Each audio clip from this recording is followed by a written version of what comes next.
City India news Telugu 70% cancer they are cause because of our lifestyle. అంటే మన living habits, bad habits, food habits, తర్వాత ఎక్కువ non veg consumption, ఎక్కువ fast food consumption, తర్వాత exercise లేదు, sedentary lifestyle అయింది. ఈ అన్ని కారణాలు they are most important lifestyle related disease. And ముఖ్యమంటే 70% cancer we can prevent it. That మన చేతిలో ఉంటుంది. మన లైఫ్, మన ఫుడ్, మన ఎక్సర్సైజ్ మనం చేస్తే we can become healthy. Not only cancer but ఇంకా హార్ట్ డిసీజ్, కొలెస్ట్రాల్ అన్నీ వ్యాధి కూడా తగ్గిపోతుంది. సెకండ్, ఇప్పుడు క్యాన్సర్లో నేను ఉన్న 20 years బిఫోర్ నేను ఎట్లా సర్జరీ చేస్తా, ఇప్పుడు so many advances are there. ఇప్పుడు నేను రోబోటిక్ సర్జరీ చేస్తా.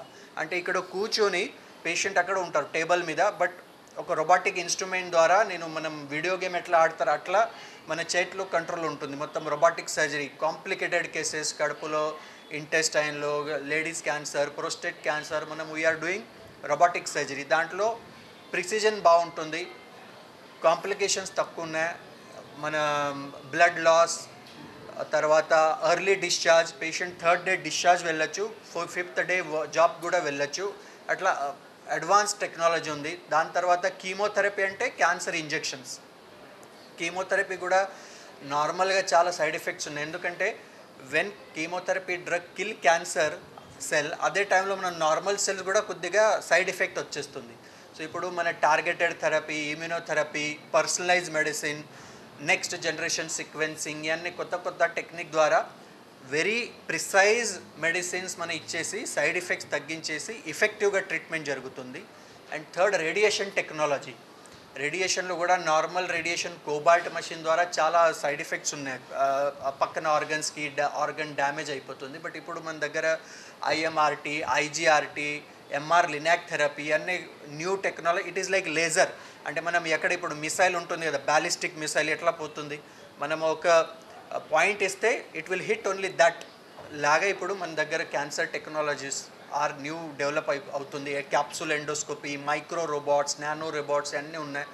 సో దాని గురించి ఫస్ట్ ప్రివెన్షన్, సెకండ్ క్యాన్సర్ ఉంటే కూడా భయం లేదు, ఈ కొత్త టెక్నాలజీ ద్వారా మనం దానికి క్లియర్ చేయొచ్చు. అండ్ థర్డ్, స్క్రీనింగ్ అంటే మనం నార్మల్ ఎవ్రీ ఇయర్ మన షుగర్ చెకప్, థైరాయిడ్ చెకప్ ఎట్లా చేస్తా కదా, అదే సేమ్ చెకప్ క్యాన్సర్కి కూడా ఉన్నాయి. లైక్ ఎండోస్కోపీ, బ్రెస్ట్కి మ్యామోగ్రఫీ. ఎవ్రీ ఇయర్ ఒక 40-50 ఏజ్ తర్వాత every lady should undergo mammography. PSA అంటే ప్రోస్టేట్ సిరమ్ యాంటీజెన్, ఒక ప్రోస్టేట్ క్యాన్సర్ కోసం.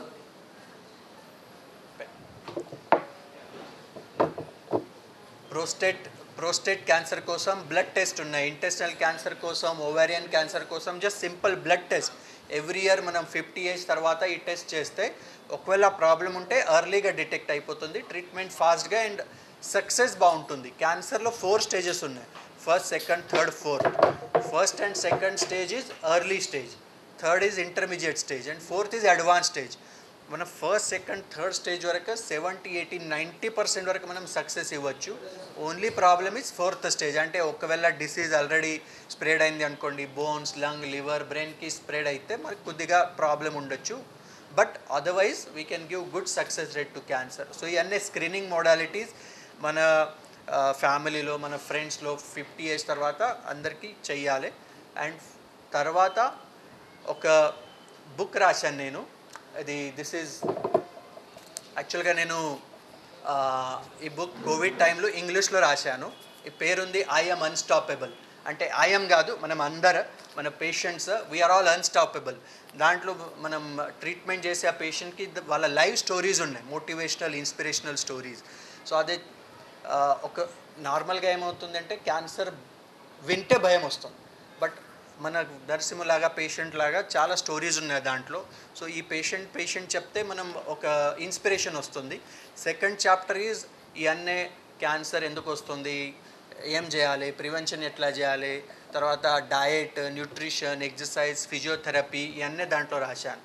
థర్డ్, ఇవన్నీ న్యూ టెక్నాలజీస్, వాళ్ళ side effects, how to manage, chemotherapy అంటే ఏం, దాని సైడ్ ఎఫెక్ట్స్ ఎట్లా మేనేజ్ చేయాలి, ఇవన్నీ రాశాను.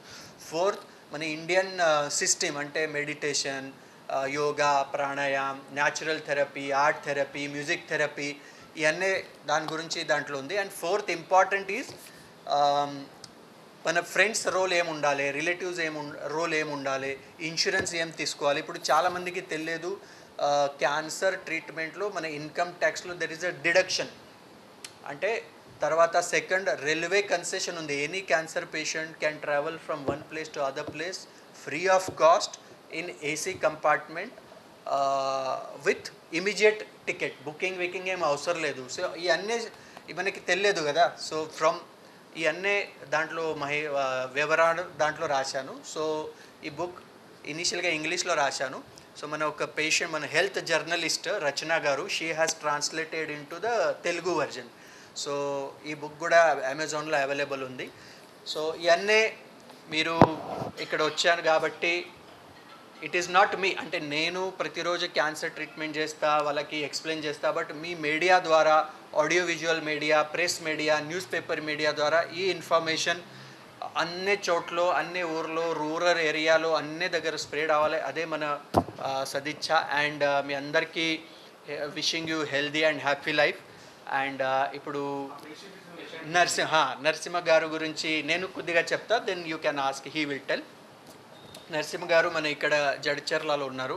నా క్లోజ్ రిలేటివ్ ఇక్కడ సీతారాం గారు వాళ్ళ దగ్గర పనిచేస్తున్నారు. హీ మేనేజెస్ థియేటర్స్, మల్టీప్లెక్స్ అక్కడ, ఇంకా బిజినెస్ ఉన్నాయి. సో వాళ్ళకి ఒక 1 year బ్యాక్, 1 year ముందు జూలైలో ఇది మింగడానికి ఈ ప్రాబ్లం స్టార్ట్ అయింది. అంటే మళ్ళీ ఇక్కడ ఎండోస్కోపీ చేస్తే ఈసోఫేగస్, స్టమక్లో ఒక గడ్డ స్టార్ట్ అయింది, మింగడానికి ప్రాబ్లం అయింది, వెయిట్ లాస్ అయింది. తర్వాత హీ వాజ్ బ్లీడింగ్. సో దాంట్లో ఎండోస్కోపీ చేస్తే క్యాన్సర్ బయటపడింది. It was 3rd stage cancer. Almost 3rd స్టేజ్లో it was just going in to the 4th stage, second last stage. So ఆ టైంలో మన దగ్గర వచ్చారు. మనం ఫస్ట్ ఈ 3rd stage క్యాన్సర్కి కీమోథెరపీ ద్వారా, టార్గెటెడ్ థెరపీ ద్వారా 3rd నుంచి 1stకి తీసుకుని వచ్చాను. ఇనీషియల్ 4 ఇంజెక్షన్ ఇచ్చేసి తర్వాత ఒక మేజర్ సర్జరీ చేశాను. దాంట్లో మొత్తం ఈసోఫేగస్, స్టమక్ అన్నీ తీసేసి చిన్న పేగ్ ఇక్కడ ట్రాన్స్ప్లాంట్ చేశాను. పైకి వరకు వచ్చేసి దానికి జాయిన్ చేశాను. It was 8 hours surgery. తర్వాత చాలా మంచిగా రికవర్ అయిన మన నరసింహ గారు. And he is living healthy life, normal life, ఏం ప్రాబ్లం లేదు. పిల్లలు కొంచెం మింగడానికి ఇబ్బంది అయ్యి తిన్నది బయటికి వస్తుంది సార్, అది వాంతికి అయినట్లు అవుతుండే. అప్పుడే మేము ఎండోస్కోపీ చేసుకుంటే అదే 3rd stage దాటి క్యాన్సర్ వచ్చిందని చెప్పిండు. అయితే మేము ఇళ్ళకెళ్ళి ఎక్కడ చూపించకుండా మాకు సీతారాం సార్ అని మాకు సార్ ఉన్నాడు, ఆయన చెప్పడం వల్ల మనం సచిన్ సార్ ఉండడం జరిగింది. అయితే ఇక సార్ ఏమనంటే ఫస్ట్ మీరు భయపడొద్దని చెప్పిండు నాకు. ఫస్ట్ నువ్వు భయపడకుండా నువ్వు ట్రీట్మెంట్ తీసుకో, ఏం కాదు నీకు అని చెప్పిండు. అయితే ఆ తర్వాత పెట్టి స్కాన్ అవి తీసిన తర్వాత మేము అన్నీ తీసుకొని వచ్చిన తర్వాత ఇంకా ఫస్ట్ కీమోథెరపీ చేసింది సార్. కీమోథెరపీ అది అంటే కూడా నాకు కూడా భయమైంది. ఇవన్నీ చేస్తే మా సైడ్ ఎఫెక్ట్స్ అవి ఉంటాయని అది అన్నారు కదా. అయితే చేసుకున్న తర్వాత సైడ్ ఎఫెక్ట్ వచ్చినాయి, ఇంటికెళ్ళి పోయినాయి, ఇంకా అన్నీ కూడా ఇబ్బంది అయింది సార్. పోయినాయి కానీ మళ్ళీ సర్జరీ మొత్తం అయిపోయిన తర్వాత మళ్ళీ ఇంటికెళ్ళి వచ్చినాయి. ఇంకా నాకు ఫుడ్ ఇంతకుముందు కంటే కూడా ఇప్పుడు మంచిగా తింటున్నా. ఇంకా డైజెషన్ ప్రాబ్లం అన్నీ కూడా పోయినాయి. పాత ఏమేమి ప్రాబ్లం ఉన్నా అన్నీ పోయినాయి. తర్వాత సార్కు నాకు ఒక సజెస్ట్ కూడా చేసిండు, ఏమంటే ఇది తీసుకున్న తర్వాత నువ్వు యోగా అలవాటు ఉంటే చేసుకో అని చెప్పిండు. నేను ఇంకా తర్వాత నేను యోగా ప్రాణాయామం చేసుకున్నా సర్జరీ తర్వాత. సార్ని అడిగిన, సార్ మేము కపాలభాతి ఎక్కువ చేయొచ్చా లేదంటే సార్ ఏమన్నాడు, నీకు ఇప్పుడు సర్జరీ అయింది, ఎక్కువ కపాలభాతి చేయకు, ముందు ప్రాణాయామం చేసుకుని గాలి తీసుకొని ఆ తర్వాత అది చేయడం. సచిన్ సారు, ఆ సీతారాం సార్ నాకు బాగా ఈ విషయంలో బాగా సపోర్ట్ చేసింది సార్. నాకు చేయడం వల్ల నేను ఇంతకుముందు కంటే ఇప్పుడైతే డైజెషన్ నాకేం ప్రాబ్లం లేదు. కాకపోతే ఏంటంటే కొద్దిగా పర్సనాలిటీ వీక్ అయింది అంతే తప్ప ఇంకా అన్ని రకాలుగా కూడా బాగున్నా సార్. ఇప్పుడైతే నేను ఇంకా ఒక 3 months కూడా నేను చాలా కొంచెం వీక్ ఉంటే 3 months తర్వాత ఇప్పుడు చాలా అదైంది సార్, రికవర్ అయింది, చాలా రికవర్ అయింది. నేను హెల్త్ పరంగా అన్ని రకాలుగా బాగుండా. ఒక బాడీ పరంగా మాత్రమే వీక్నెస్ ఉంది అంతే తప్ప హెల్త్ పరంగా అయితే చాలా హెల్తీగా ఉన్నాను. నేను ఇక చెప్పడానికి వెళ్ళేది అంటే చాలా సంతోషం కూడా ఉన్నా నాకు. ఎందుకంటే క్యాన్సర్ వచ్చి నేను జయించిన ఒక హిమ్మత్ కూడా నాకు అదే అయింది నాకు. ఎందుకంటే నాకు ఎట్లా చెప్పాలని తెలియదు కానీ మొత్తం మీద అయితే మాత్రం నేను క్యాన్సర్ భయపడలేదు సార్. సార్ ఒకటే అన్న, నువ్వు భయపడకుంటే నేను బతుకుతావు అని చెప్పినట్టు చెప్పింది నాకు. ఇంకా దానికోసమని నేనేం భయపడలే. ఇక అయ్యేది ఉంటే అవుతుంది ఎట్లా అని చెప్పే ఉద్దేశంతోనే కూడా ఇంకా నేను భయపడకుండా ట్రీట్మెంట్ తీసుకోవడం జరిగింది. ఆ తర్వాత సార్ చెప్పిన నేను ప్రాణాయామ, యోగా లాంటివి చేయడం జరిగింది. ఇప్పటికీ ఇక మంచిగానే ఉన్నా సార్. ఇక మొత్తం మీద అయితే నాకు సైడ్ ఎఫెక్ట్స్ కూడా వెళ్ళిపోయినాయి. ఏం లేదు, ఫస్ట్ ఎంటికలు పోయినాయి, కొద్దిగా కళ్ళు కూడా డిమ్ ఉండే. తర్వాత ఇప్పుడు మళ్ళీ ఎంటికలు వచ్చేసినాయి. ఇంకా నాకు ఆ ఎఫెక్ట్స్ కూడా కొంచెం ఏం లేవు, అన్నీ పోయినాయి సార్. సైడ్ ఎఫెక్ట్స్ లేవు, ఏం లేవు. కాకపోతే ఏంటంటే భయం అనేది పోయింది సార్. ఇక భయం తీసేస్తేనే తొందరగా రికవర్ అయినట్టు కొట్టింది నాకు కూడా.